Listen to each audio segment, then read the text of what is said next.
সবচাইতে বেশি জান্নাতে প্রবেশ করাবে যে আমল, বিষ্ণু বললেন, এক হচ্ছে আল্লাহর ভয়, আরেক হচ্ছে সর্বোত্তম আচরণ। প্রিয় ভাইরা, ইসলামের মেজাজটাকে চিনে নেন, ইসলামের এসেন্সটাকে বুঝে নেন। আমরা ভালো আচরণকে গুরুত্ব দিতে চাই না।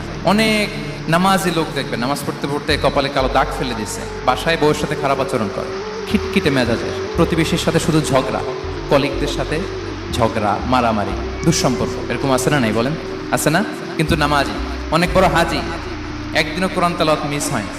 তো এত আবাদত করেও সে ইসলামের আসল এসেন্সটাকে ধরতে পারেনি। বিষ্ণু বললেন, সবচেয়ে বেশি জান্নাতে প্রবেশ করাবে যে দুটি আমল, একটি হচ্ছে তাকওয়াল্লাহ, আল্লাহর ভয়, আরেকটি হচ্ছে উত্তম আচরণ, সর্বোত্তম আচরণ। তো আমরা যেন উত্তম আচরণের অধিকারী হই, আমার স্ত্রীর সাথে যেন ভালো আচরণ করি, প্রতিবেশীর সাথে যেন ভালো আচরণ করি, ছেলে মেয়েদের সাথে যেন আমাদের অ্যাটিটিউডটা ভালো থাকে, আচরণটা ভালো থাকে, কলিগের সাথে যেন ভালো থাকে। বিশ্বনবীর আচরণ যেমন ছিল তেমন আচরণ যেন আমরা গড়ে তুলতে পারি। আওয়াজ করে পড়ুন আমিন।